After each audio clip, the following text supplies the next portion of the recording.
I can tell you that the relationship that I'm developing with her is beyond what I ever thought it would be. And it's almost like I just want to sit and be at peace with this before I open up something else.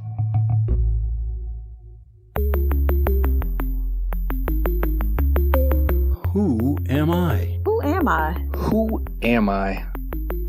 Who am I? Who am I? Who am I? Who am I? This is Who Am I, Really?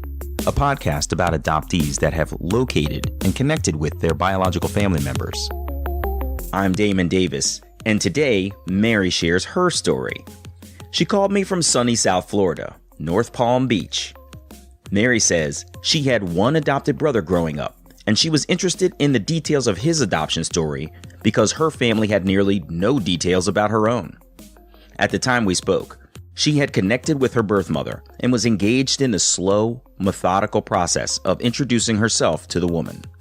Simultaneously, her birth mother was encouraging Mary to reach out to her birth father because she heard he was ill. Mary talks about her disenchantment with her adopted and birth names and her hopeful excitement about getting to know her half-siblings one day. This is Mary's journey. Mary was born in Cleveland, Ohio, adopted into an idyllic childhood days after her birth. She and her brother, also adopted, were the children of slightly older parents who got married late. Their mother was a social worker who mostly focused on the needs of unwed mothers. Their father was a NASA engineer, and they had a great life as children. My parents gave my brother and me the best life that I could have ever expected. Really? In what ways? I mean, we did all the things, sports and dance, and both my brother and I play instruments.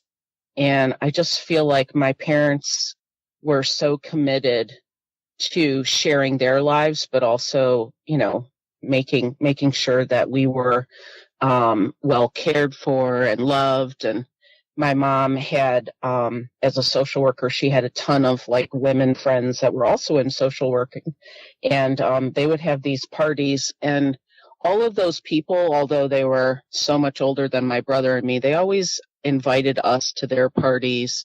And, it was so nice because I really felt like my parents' friends really cared about us just as much as my parents did. That's awesome.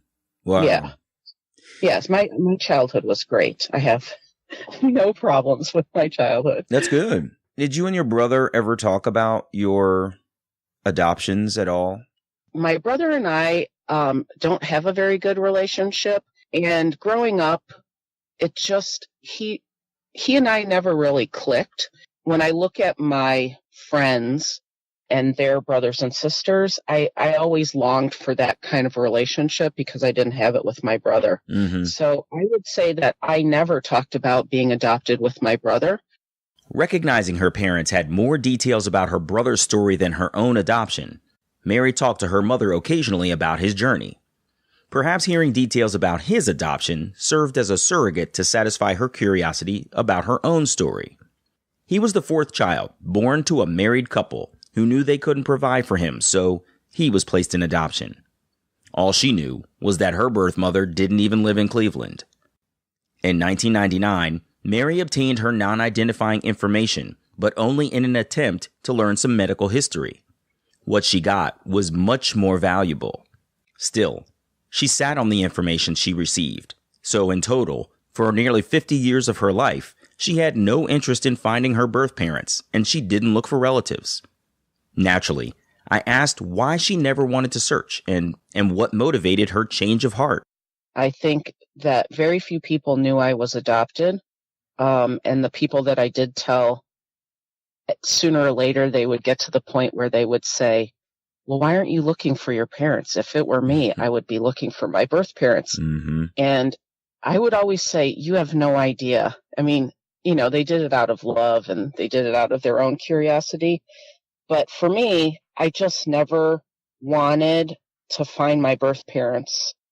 I think I've thought about that a lot. And I think the answer is because I never really they gave me up And I never really wanted them to know how great I turned out, which seems backwards. Yeah, why is that? But I don't know. I don't know. I didn't want them. I wanted them to be okay with giving me up for adoption, but I didn't want to actually show them what I turned out to be. Yeah. So I think as I've gotten older and more people have come into my circle, and they keep saying, well, why don't you, try and locate these people? I think the impetus for it was that in 1999, I had gotten my non-identifying paperwork from the adoption agency. And in that paperwork, they describe in quite detail who my parents were personality-wise, what interests they had. And it revealed a lot of my story, of course, not names or anything like that. And so I sat with that information, 1999 to now, and I didn't do anything more with it. But in that non-identifying information, it indicated that my grandparents on both sides were German, and I had always been told I was Irish.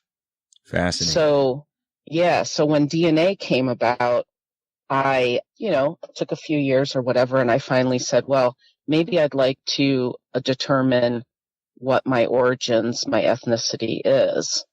I'd love for you to go back for a minute and just talk about a little bit of what you saw in your non-identifying information. What did you learn? Because if you held that for so long, it seems like it satiated something within you for a while. Yeah, so when I got my non-identifying information, it was because I thought that maybe there would be some medical history in that. And there was a little, just about, whether or not my grandparents were still alive, if they had died of, a heart attack or some sort of cancer. What I found in that information was a description of myself, because my mother was described to a T what I am.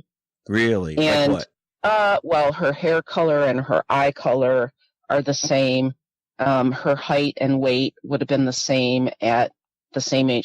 She gave birth to me when she was 20. She was described as like gregarious and vivacious, and those are what people might describe me as. So when I read that, it comforted me. It didn't make me curious. It just was like, oh, of course I would look like my mother, or my personality would be like my mother. But what was more interesting to me was the description of my father. They described that my father was into horses. It described his father as being a horseman, and for whatever reason, that really clicked with me. And at the time when I got that paperwork, I was more interested in finding him than her. I didn't take any action to do that, but when I read through that paperwork, it was reassuring that I looked like my mother, but the curiosity about who my dad was more interesting to me. Yeah, that's fascinating. And I haven't actually contacted my father yet, which I think is also interesting, because he was the character in my mind that I was more interested in finding. For years, Mary imagined her birth father, talking about him more than her birth mother when friends and family asked about her adoption or her birth family. She admits she imagined a sandy blonde, blue-eyed cowboy.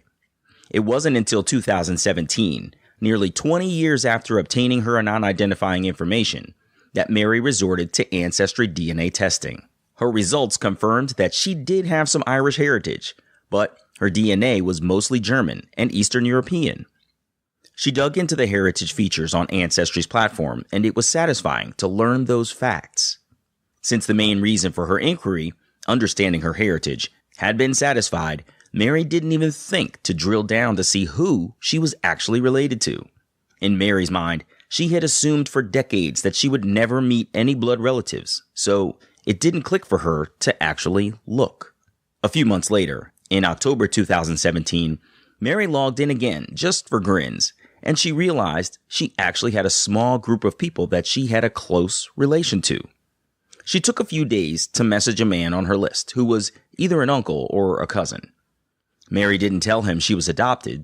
And he came back with an appropriate question, which was, well, who are your parents and who are your grandparents? And I thought, well, of course that's what people would ask, but I have no idea. Mary decided to look for help from her friends on Facebook in the DNA Detectives group. The same day that I corresponded with this guy is when somebody on that DNA Detective page reached out to me and asked me if I needed help.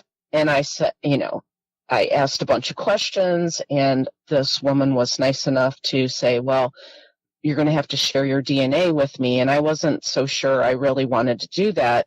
But then I thought, okay, you're on here. You're trying to find out at this point who you might be related to. She can't help you unless you do that. So I kind of took a leap of faith. Yeah. And I shared my DNA with this woman. In the meantime, the person that I was corresponding with that shared a lot of DNA, we had figured out from the fact that I said my birth father is into horses and he's from Milwaukee. That guy said, that's my cousin. Wow.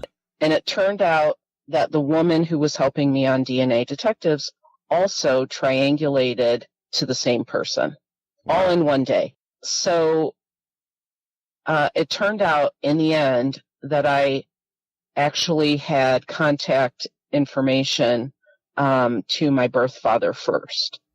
Wow. And this first cousin of my birth father wanted me to call him. And at that time, and even still to this day, I just don't feel comfortable doing that. Calling your but birth he father. really, yeah. Well, no, calling even this cousin of his. Mm-hmm. So we've emailed back many times, actually.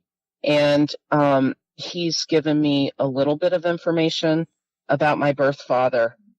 And then, of course, I've done a lot of digging on the internet, and I've found out that my birth father was married, and his wife died in 2012. But more importantly, I have 2 half-brothers. Wow. What do you think is preventing you from starting a conversation with your cousin? Do you feel like you want to talk to your father first, or? Yeah, yes, because the more information that I've found out, I don't know if he knows I exist. Oh, that's interesting. So I feel like the only way that I could really approach my birth father is to write him a letter, which I've done. Mm-hmm. I just need to mail it. I wondered if Mary had the courage to mail the letter, and she said yes, because her birth mother was encouraging her to move forward. Mary had pieced together some information about her paternal side of the family. As a reminder, she was born in Ohio, where original birth certificates were made available to adoptees in the spring of 2015. So I sent them $20, and they sent me back not only the adoption decree, which I had never seen before, but also my original birth certificate. Wow. And that's how I found my mother. My mother did not put my birth father's name on the birth certificate. She left it blank. And I found her second, but I would have had to use the internet to find him. Found her second, but you connected with her first. Yeah. And so I started to, once I found out her name, I started to do a little internet digging on her. And a lot of things were coming back that she had recently died. Some of Mary's girlfriends were pushing her to reach out to her birth father if she really thought her birth mother had passed away. But she didn't follow their advice, and she kept digging online. Mary found an email address for her birth mother, so around Christmas time 2017, she sent an introductory email to her. And so on Christmas Eve, I emailed her. My God. And I think I did it because Christmas is a time where a lot of people reflect on the people they've lost or the people that have been special to them. Yeah. And I don't know. I think I was just in one of those kind of melancholy moods that I was like, well, what if she has died? Then I need to know that in order to move forward finding my father, I'd like to know for sure whether or not she's alive or not. So I sent the email, and within 6 hours, she emailed me back. Wow. That's awesome. Yeah, I mean, my heart was just in my throat. You know, I had sent her an email that had a lot of information, but not accusing her that she was my mother. Mm-hmm. I wanted her to sit with the information and say, this couldn't possibly be anybody else. Yeah. At the end of the email, I just basically said, do you know this person? And if you don't, would you mind just returning this email to me explaining that, you know, I can't help you or something, so I won't be waiting. And the tagline on the email said, when it came back, your mother. Whoa. And I just thought, oh my gosh, this can't be happening to me.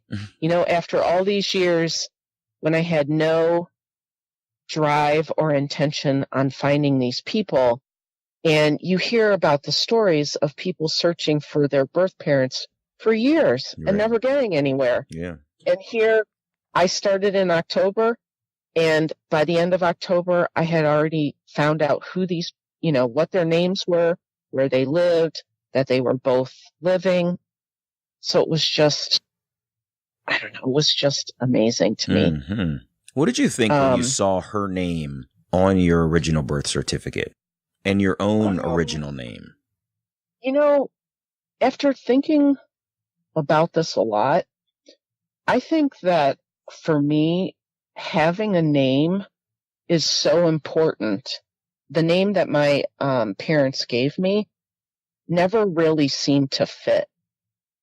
Interesting. And yeah, so when I was very little, my parents and all of my family, my cousins and everybody, they called me Mamie, which I think is a version of Mary. Mm-hmm. But that's who I was known as. And then when I got to high school, I literally hated my name because it was so generic. My name's so generic that my name was in my algebra book in high school. Mm-hmm. And I just remember thinking, I hate my name. Yeah. I mean, I don't feel generic, but having such a simple first and last name, it didn't make me feel special. Yeah. And it felt like that it wasn't really me. That's really so when interesting. So when I got confirmed in the 10th grade, I got confirmed and I took a name that I thought fit me, which was Stephanie. And I tried even to get people to call me that, but of course you can't really do that. Yeah, right. So people continue to call me my name. Then when I went to college, I actually signed up underneath Stephanie. And there were people at my college that knew me from high school, and they continued to call me Mary. So that never stuck. And then when I finally did get married, my husband said to me, now are you going to take my last name? And I just started laughing. I said, of course I am. I can't wait to get rid of this name that to me just doesn't even fit. Doesn't fit me. So to answer your question, how did I feel about seeing my name? I don't know as though it fits me any better, but it's been, for me, a very interesting perspective to think about how your name is your identifying moniker. Mm-hmm. And, you know, people think of you by that name.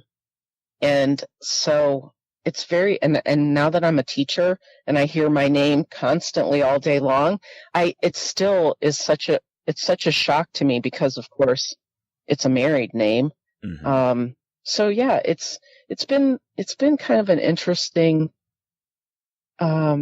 revelation to see what my birth mother would have called me and what I would have been known as. Mm-hmm. But it still doesn't really sit well. It doesn't fit. I don't know what my name is.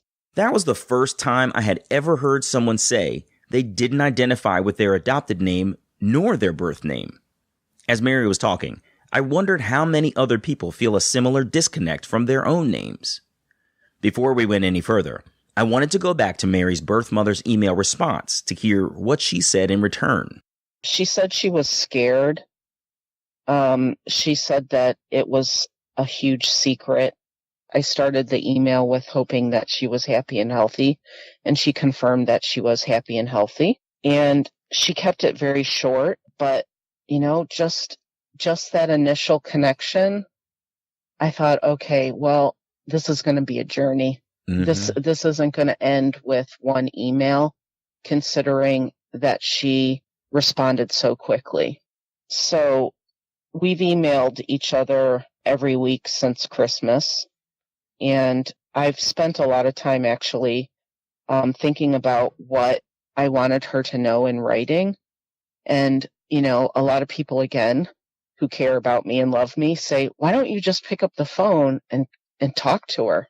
And my response, I guess, is that it feels more intimate to learn about her and for me to write about myself rather than speaking about this. And I know we'll talk to each other, and I'm sure it will happen in the near future because she really wants to talk on the phone. Mm-hmm. But I think it's been really nice of her to kind of let this unfold the way I want it or I need it to be. Mm-hmm. So I think that it's been a really sort of cathartic way to introduce yourself to your birth mother by being able to sit down and really think about what you want to say and not just have a phone conversation where you can get easily distracted or, forget about something that was really important that you wanted to say to her. Yeah. I totally agree with the catharsis you get from the writing process. Because I remember when I was writing my introductory letter to my birth mother to send it through the intermediary, I sat there, literally took a whole afternoon at work. I didn't do any work. And I wordsmithed this thing. And when I was finished, I was like, all right, perfect. This is exactly what I want to say. And you're right. In a conversation with somebody on the phone, their thoughts can travel and tangentially move in a direction that you weren't anticipating. And you might not have thought about what it is that you want to talk about, but you do get a very intentional process of sitting down to email someone that allows you to say exactly what you want to say and respond in exactly the kind of tone that you want to convey to them so as to build trust and probably make those phone conversations way stronger in the future. But that is great that she's being patient with you on that. Mary says her first email to her birth mother after her introduction was solely about herself and how her life had turned out since they parted. The next email to her birth mother was exclusively about her relationship with her adopted father. And the one after that was about her relationship with her adopted mother. I don't know if that's the right way to do things, but I feel like it should give her comfort in knowing that, she couldn't take care of me and that these two people did a great job. And, I wanted her to know them as much as she could. Yeah.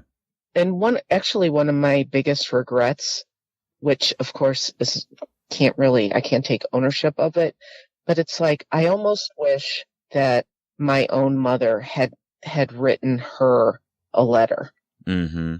Because my mother was a very excellent writer, and, I've saved all her letters. And when I was cleaning out my childhood house, I thought maybe I'll run across a letter that my own mother would have written to my birth mother. And I didn't, but I think that would have brought the circle completely around. Yeah. To introduce the person who brought you life to the person who cared for you throughout that life. I asked about the circumstances leading up to Mary's adoption. Mary pointed out that she had lived many years before her reunion, so she had painted an entire canvas of her parents' scenario that she had to toss out when she learned the truth. Her birth mother never married, never had any other children, and has lived in Chicago since Mary's birth in Milwaukee. Her birth parents were high school sweethearts from different high schools who planned to marry one another one day. Her birth father went to college in Colorado, and her birth mother remained in Wisconsin. So I was born when my birth father had completed his freshman year and my birth mother had completed her sophomore year.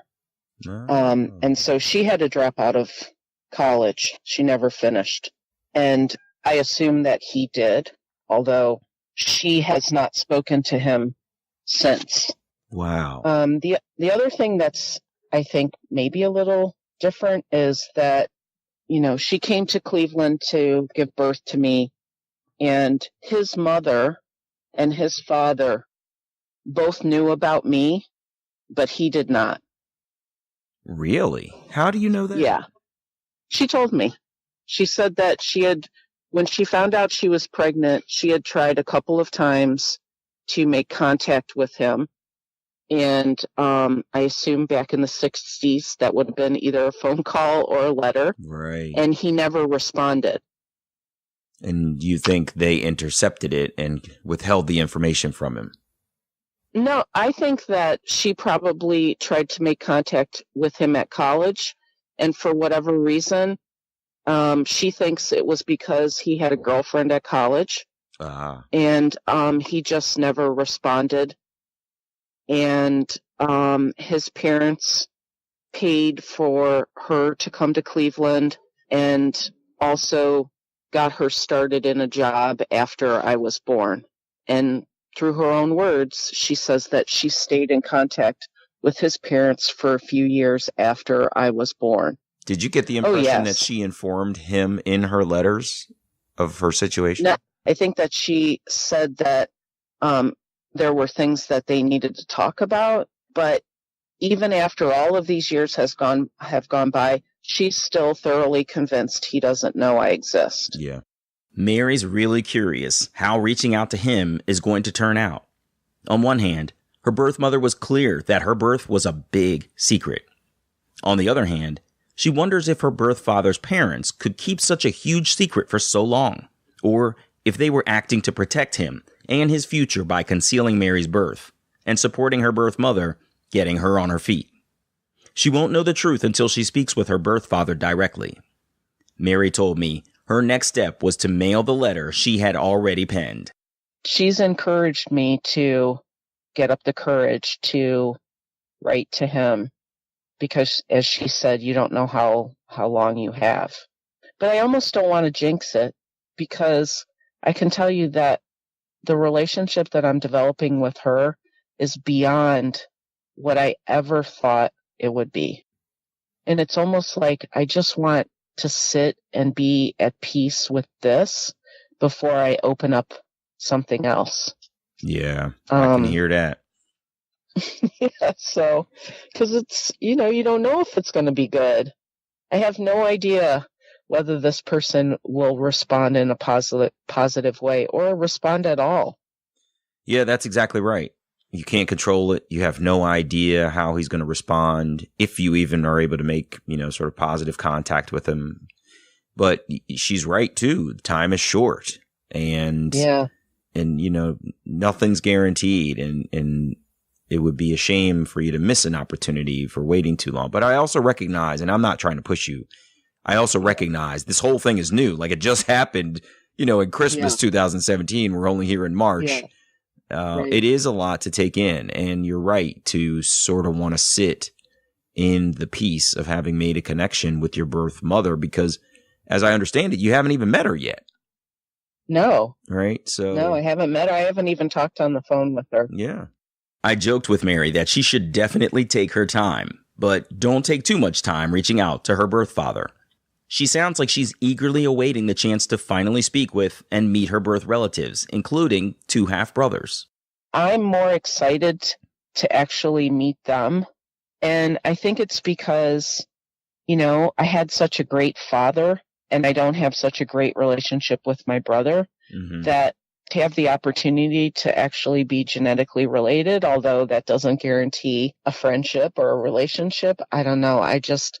When I see the pictures of these people, I just look at them and I think, oh, that's so amazing that you can. I don't think I'll ever get old at looking at people that are related to me. I have a feeling that when I talk to my mom on the phone, that something like instinctual will happen to me, and I will feel very comfortable with her voice. I don't know. I'm hoping that is like that I'll recognize her voice. Mm-hmm. And that's a funny thing She has too, is this- you've built up this anticipation now, but the same way that you're getting catharsis by taking time to write emails, you're also now building like a huge runway to this first conversation that has a lot of Oh, I anticipation know. built into it. It's a catch-22. I know.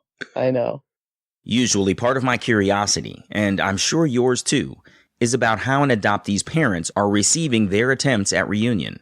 But I couldn't ask Mary that question because her adopted parents are no longer with us. However, Mary seems to have a pretty good feel for how her mother might have reacted. Oh, you said your adopted parents are deceased. Yeah. So you don't really have a feeling. Did you get the impression, had you ever had a conversation with them prior to their passing? My about your parents search? would have been so supportive. Mhm. I mean, I know that, when I got to be a teenager and I would ask more questions, my mother particularly would have been so supportive. Mhm.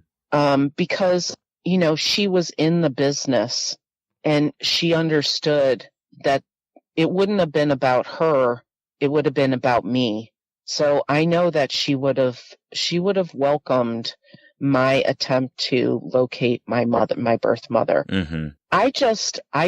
I'm sure part of me never wanted to upset her, as a child, as a teenager, thinking I would never want to see or make my mom sad or betray her or any of those feelings that I think a lot of adoptees have. Mhm.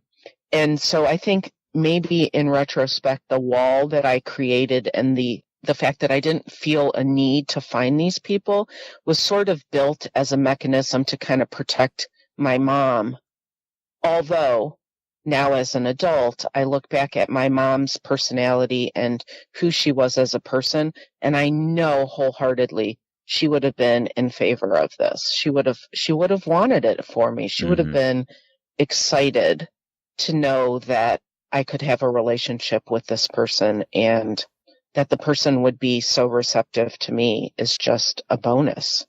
And it's nice to be able to feel so comfortable in your relationship with your parents that even in their passing, you feel strongly about how they would have felt about this situation as it unfolds. Absolutely. That's really great. Absolutely. Maybe it usually takes two mothers to raise a child. I don't know. This is my second life, right? I'm With telling my you. birth mother instead of my mother. It really So we'll is. see. It's funny. You do. It does almost feel like a second one. It's like you live in The before and after. Yeah, there's a before and after, or I think of it sometimes like, a narrow lane down the middle. That is your adoption, and then as you start to explore the pathway, the highway sort of expands to more and more lanes, where more and more information, more and more color about yourself and your culture, your heritage, your family can be filled in around, right? So it just gets to be a little bit wider. It's Yeah. really interesting. I mean, I don't know. I think people, the whole idea that there are still so many states that have closed birth certificates. I think that adoptees have the right to fill out who they are Mm-hmm. with information and not, I battled that, like, who has more of a right? The people who gave you up or you? Mm-hmm. And I think in the end that it really comes down to the adoptee. And, it doesn't necessarily, as we know, always end in a happy ending. Right. But I think to walk on this earth and not really know who you are, it's really like walking in somebody else's. It's like being an imposter. Yeah. That's a good way to It feels put it. like that. Yeah. I mean, you develop your own sense of self because that's what you do growing up. But the fact that you have no connections with other people, I think that can result in severe attachments or severe denial of attachments. I think I've talked to other adoptees and many of them have no attachments And when people get close to them, they push people away because they're afraid that they'll be left. Yeah. For me, the people that have walked into my circle, it's like I hang on to them so tightly. You're not going to get away. You're not going to get away this time. Have you ever heard of the song by Savage Garden? It's called I Knew I Loved You. No, I wanted to look that up because you posted on Facebook about it. What do you identify with in that song? You know, I often think about when I will say to my birth mother that I love her. Mm-hmm. It's kind of like having a new boyfriend or girlfriend. Mm-hmm. It's like, at what point do you actually say the words? Yeah. But I know she loves me. I mean, she wouldn't have given me up in hopes of a better life for me if she didn't love me. Mm-hmm. And so even though I've never met her, I've not listened to her voice, it's like the instinct of loving a person that brought you into the world is just a given. So the whole concept of the song is that you love this person even though you've never met them. Wow. I'm gonna have to check it out. And that could be true of that. And I feel the same way about my two half brothers that don't know I exist. Mm-hmm. And when I look at their pictures, I think, well, of course I'd love them, because they're genetically related to me. Yeah. I mean, that's a given. And I think that comes from a place of you have no genetic relationships with any of the people that you already do love. Mm-hmm. So why wouldn't you love these people? Because they actually are your heritage. They're your, from where you came. That's so, right. Yeah. That's right. You share a unique bond that nobody else can have if you're not directly related. It's crazy. Yeah. Yeah. Well, Mary, thank you so much for sharing your story. I hope you will. One, I'm wishing you luck in that first conversation with your mom. Yeah, me too. And when you decide to meet her for the first time, I really want to hear about that. And secondly, obviously, I'm looking forward to hearing about your first contact with your father. So will you keep in touch and let me know how that goes? Absolutely. Excellent. Yeah, I've had a great time telling you my story. Oh, good. I'm glad to hear that. No problem. All right. Look forward to hearing an update. Right. Keep me in mind. Okay. Take care. Thank you. All the best. Uh-huh. Bye-bye. Bye.